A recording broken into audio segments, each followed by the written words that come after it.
leader and mystic Monsieur Philippe managed to make his way from being born into peasantry in 19th century Western France to being the personal advisor of Tsar Nicholas II of Russia and his wife Tzarina Alexandra. Monsieur Philippe met the Romanovs through their personal friends, sister princesses Milica and Stana of Montenegro, nicknamed the Black Princesses. The sisters had traveled to France to seek the healing powers they'd heard that Monsieur Philippe possessed. Stana wanted to be treated for her ongoing migraines, and Milica and her husband Peter had an ill son named Roman that was in need of treatment as well. The sisters were so impressed with their visit to Monsieur Philippe that when they returned to Russia, they raved about him to the royal couple. The Black Princesses, especially Milica, were extremely influential on Tzarina Alexandra at the turn of the century. Alexandra had always been deeply religious, and Milica introduced her to new ways of being spiritual. Milica spoke with her about true men of God, prophets, seers, mysticism, and the occult. The princess from Montenegro believed that the Antichrist was real and present in modern society, and the Tzarina listened and bought into it. Alexandra began to see Milica herself as a sort of prophetess. According to this author, Milica even managed to convince Alexandra that the Queen of Italy, Elena,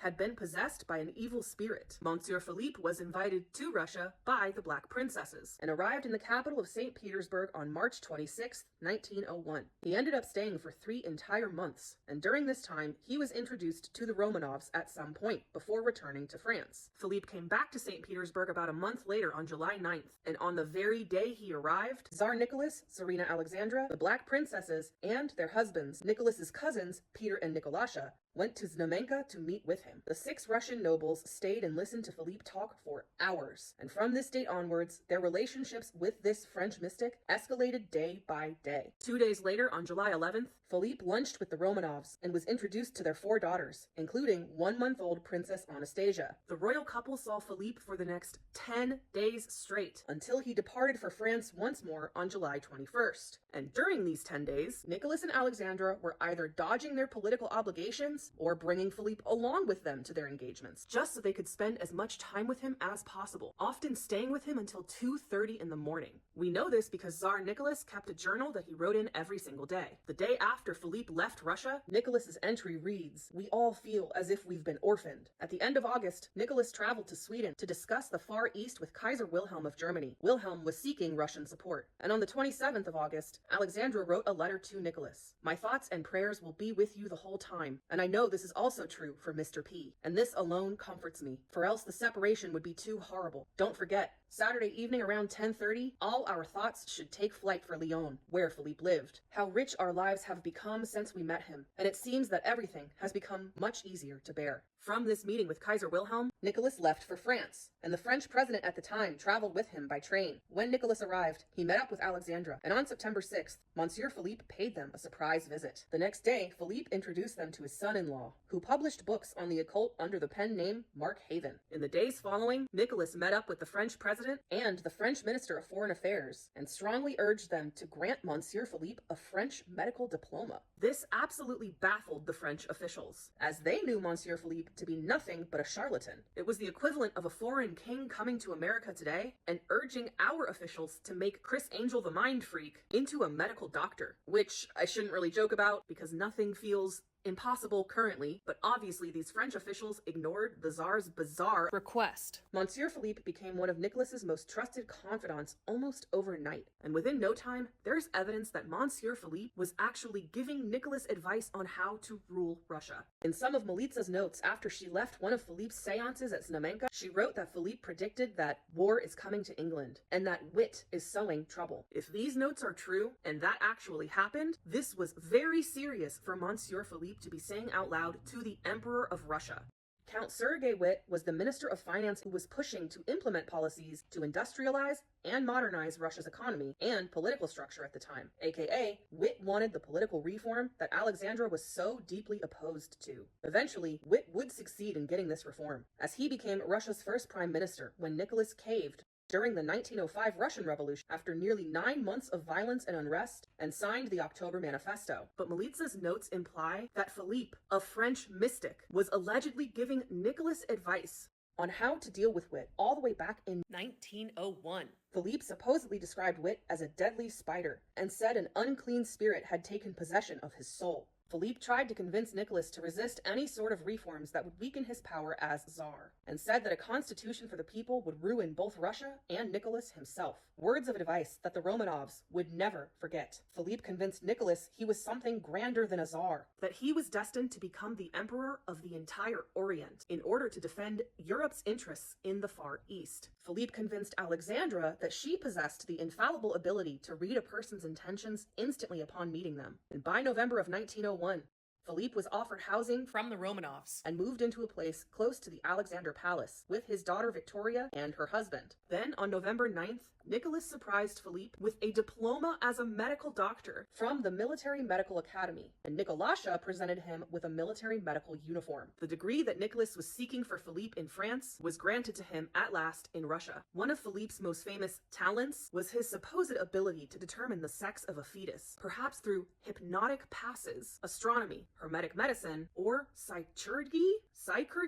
And after the disappointment of a fourth daughter after the birth of Princess Anastasia, the Romanovs were absolutely desperate for a male heir. Philippe stayed in the capital until the end of 1901 before returning to France for a bit. But before he left, he pulled Alexandra aside to tell her something. He said she was pregnant again, and that this time she'd birth a son. However, he urged her to keep this news a secret so that other doctors would not examine her, and that he could examine her himself upon his return. Alexandra was positively elated, and when Philippe returned to St. Petersburg in March of 1902, he informed Alexandra that he'd been correct. She was indeed pregnant. But by this time, other members of the Romanov family and the imperial court began to notice just how much influence this strange mystic from France was beginning to have on the royal couple. On May 8th, State Secretary Alexander Polovstov wrote in his journal that he'd heard their majesties had fallen completely under the influence of an occultist from Lyon, that the Black Princesses had invited him, and that seances were being conducted to provide Nicholas with ruling advice. He wrote that Philippe was reportedly convincing the Tsar he should not take advice from anyone other than high church officials that Philippe himself would introduce him to, and that Philippe had been sent by Freemasons to gain control of the Tsar. Most concerned about these rumors was Nicholas's mother, Dowager Empress Maria, and she'd had enough of the gossip. She was convinced Philippe was a Satanist and an agent of international Freemasonry plotting to bring down the Russian monarchy.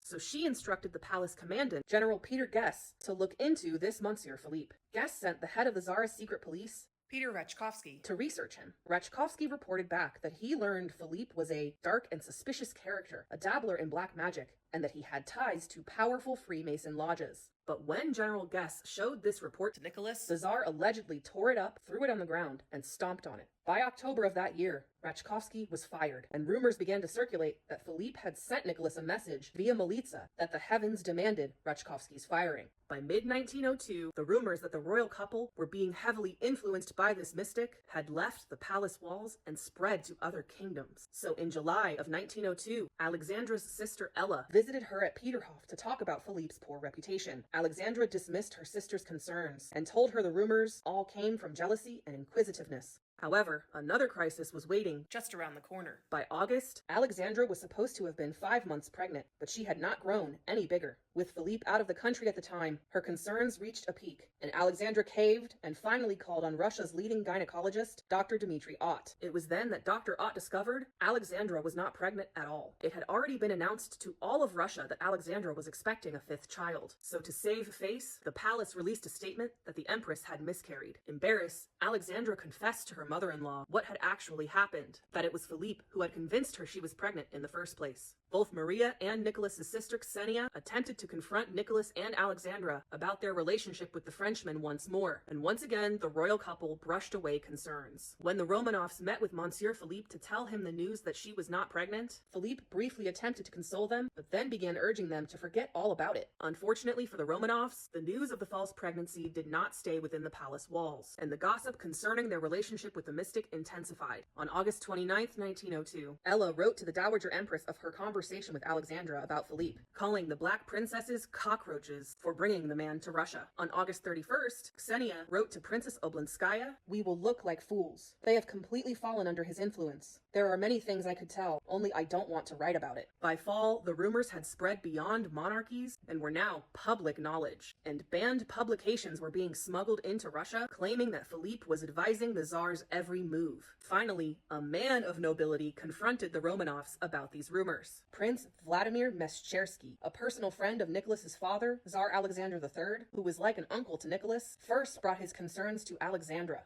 Vladimir took a different approach than others. He told Alexandra it didn't really matter what was true and what wasn't. It mattered that if any of these rumors fell into the hands of their enemies, it could be dangerous for all parties involved. He mentioned that it was being said Alexandra was being turned away from orthodoxy, and that Militsa and Peter viewed Philippe as a god. Alexandra was extremely insulted by this approach, and responded back, "No one dares touch on my private life." Vladimir took the same approach with Nicholas next, and somehow, after an entire year of constant criticism from nearly every member of his family, it was Prince Vladimir that managed to get through to the Tsar. This is entirely unrelated, but Prince Vladimir was openly gay in 19th century Russia, and was personal friends with secret homosexual, the famous composer Peter Tchaikovsky. Both Tsar Alexander III and Tsar Nicholas II were aware that Vladimir was gay, and shielded him from public scorn. Prince Vladimir convinced Nicholas that Philippe was too much of a liability to remain in Russia, and Nicholas was tasked with the difficult decision to tell his dear friend that he had to leave and return to France. Nicholas was devastated, and when he broke the news to Philippe,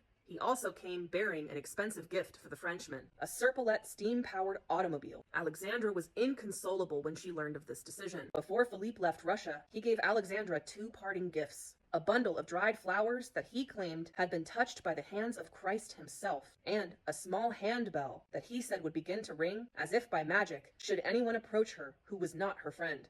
Alexandra used this bell to safeguard her family throughout her entire reign, and framed the dried flowers to hang in her bedroom. She was in tears as she parted with her French friend, and before he left, he told her one more thing: "Another friend will come, and he will protect you when I am no longer here." Alexandra took this to be a prophecy. At some point during his last interaction with the Romanovs, Philippe fell into some sort of trance, and in it he told the royal couple to seek the intercession of Saint Seraphim of Sarov, and he will give Alexandra a son. And then Philippe left Russia for good. But when the Romanovs went to inquire about Saint Seraphim of Sarov, the Russian Orthodox Church informed the royal couple that no such saint existed. There was, however, a hermit Staritz who died in a cell in Sarov in the early 19th century, but he was not canonized by the church because after his death, his corpse did not remain incorrupted. Though the church has different rules for canonization now, at the time it was common for incorruptibility to be seen as a sign of holiness. But this answer did not satisfy the Romanovs, who were desperate for a son. Nicholas overrode the church's decision and ordered that Seraphim of Sarov be canonized, with Alexandra adding, "The emperor can do anything." The church obliged, and in July of 1903, Nicholas and Alexandra attended Seraphim's canonization ceremony, along with nearly 300,000 pilgrims. In Sarov, the royal couple waded in the holy water of the Sarova River, as instructed by Philippe, on July 19, 1903, and on July 30th of 1904, Alexandra gave birth to her only son, Alexei. The Romanovs were overjoyed, and this further confirmed their belief in Monsieur Philippe. His advice had worked. Saint Seraphim of Sarov had gifted them a baby boy, but just 2 months after Alexei was born, Nicholas and Alexandra noticed their son was inexplicably bleeding from his navel, and dark, swollen spots began developing under Alexei's skin. Eventually, it became clear to his parents Alexei was a hemophiliac. In my next video, I'll dive further into how Prince Alexei's disability sent the royal couple further down a path lined with the occult, and how that path led them directly into the arms of the notorious Grigory Rasputin. I learned all of this in this book, Rasputin by Douglas Smith, and thank you so much for watching.